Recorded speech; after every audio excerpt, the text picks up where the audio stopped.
Hello students, last time we have dealt with some examples of natural fibers, and today the another examples of natural fiber that we are to discuss today. Out of these, the very first one is woolen fiber. So that's our today's topic. Now if I talk about this woolen fiber, so it is an example of natural fiber that we get from the animals. So it is a type of animal fiber. Now, if I talk about the animals from which we get the woolen fiber, so basically sheep, goats or llamas, these are the animals from the skin of these animals we get the woolen fiber.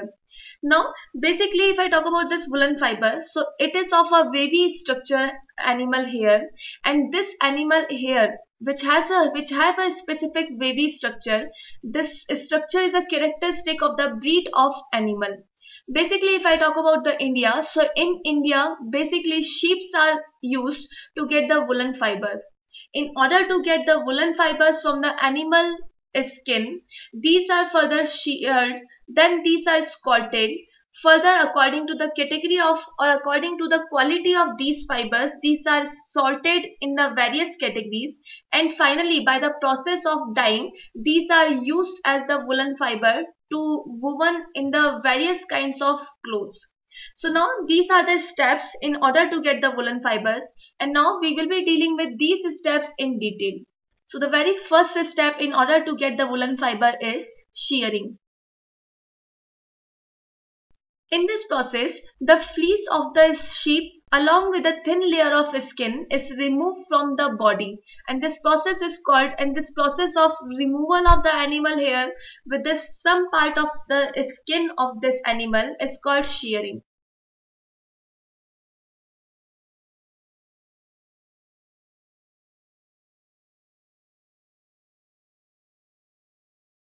Now, what the skin or what the animal's hair we are getting in the process of shearing, these are further washed thoroughly in the tanks of water to remove the grease particle, to remove the dust particle and the dirt particle from the animal hair. And this process of the removal or of the washing of these animal hair is termed as scouring. In this process, the animal hairs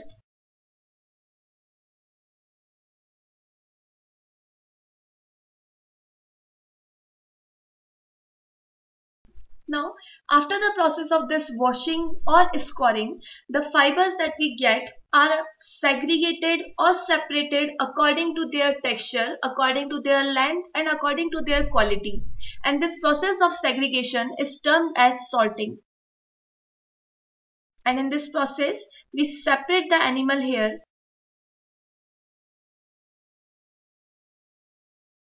So this is the process of sorting, and while dealing with the process of sorting, there is a disease which infects the workers, which do the process of this sorting. This disease is caused due to the bacterium anthrax, and it causes a fatal blood disease which is also known as sorter's disease. In order to avoid this sorter's disease, workers while dealing with the process of sorting, they are advised to use the specific gloves and masks. So this is the sorter's disease, and this one is quite important. This sorter's disease affects the workers while dealing with the process of sorting, and this sorter disease is caused by bacterium anthrax. So that's the process of sorting. After the process of sorting, these fibers are dyed in various colors to get the various kinds of woolen clothes. And this is the final step of this process, the process of dyeing. Now, the longer fibers that we get from the animal skin are made into wool for sweaters, while the shorter fibers are spun and woven into woolen clothes. The wool that we spun from the fleece of sheep, it is of versatile nature, durable and elastic. That is why the woolen fibers, these are of various use. These woolen fibers are used to making coats, suits, shawls, scarves, gloves and carpets. And these all woolen clothes, they have the tendency to trap air, and that is why these fibers or these woolen clothes are of insulating properties.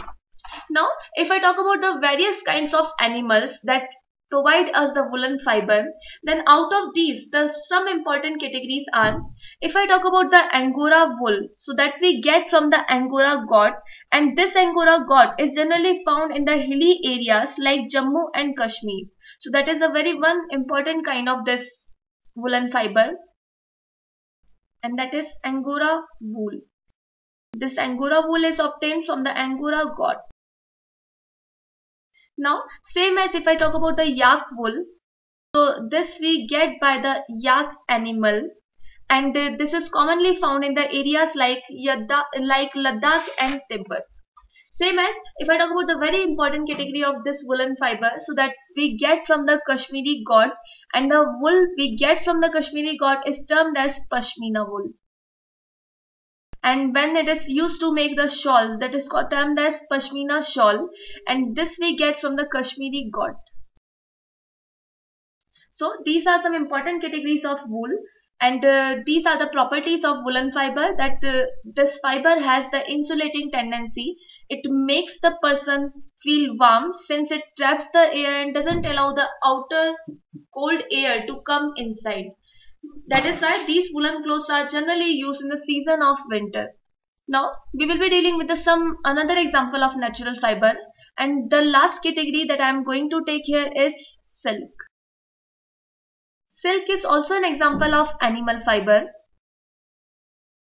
and this animal fiber mainly consists of protein.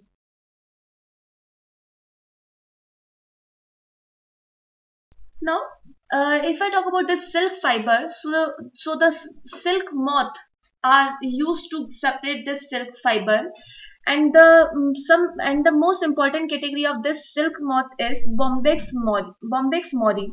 These silk fibers are mainly produced from the silkworm known as Bombyx mori, and this Bombyx mori feeds on mulberry leaves. If I talk about the life cycle of this Bombyx mori, so initially we start with the female silk moth. This female silk moth, it lays eggs first. The eggs we get by the female silk moth. After 20 days, they are converted into larva stage. So within 20 days, it will be converting into larva stage. Now, these larvae, they use their sticky gland to make the cocoon or to make the cover around them. This cocoon is spun by these larvae by using the two threads from the two glands in a figure of 8.